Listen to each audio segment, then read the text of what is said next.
Blé, maïs, colza, cette ferme de l'Allier ressemble à s'y méprendre aux centaines d'autres alentours.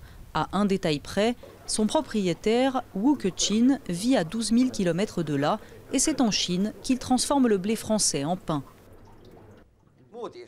L'objectif est de faire de la Chine un marché pour le pain.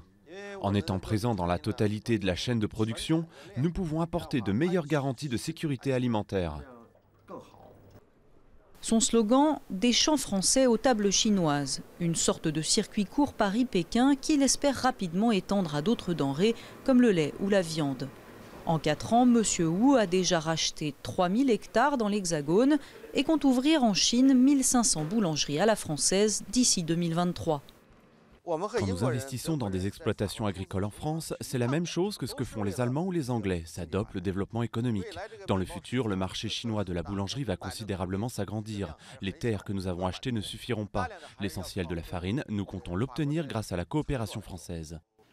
Côté français, on s'inquiète. Rien d'illégal à la démarche, mais M. Wu profite comme d'autres d'une brèche dans le système pour s'affranchir des droits de préemption légaux.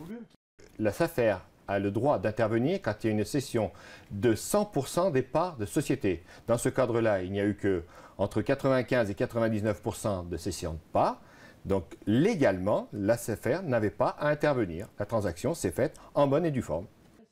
Emmanuel Macron vient justement de s'engager à mettre en place des verrous réglementaires.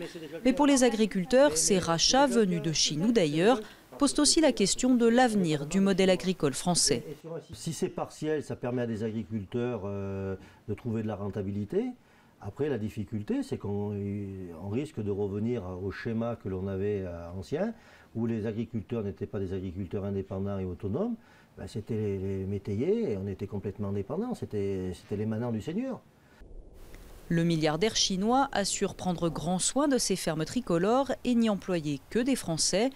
Il devra maintenant convaincre ses compatriotes de manger du pain, un produit qui n'a pas encore trouvé sa place sur les tables chinoises.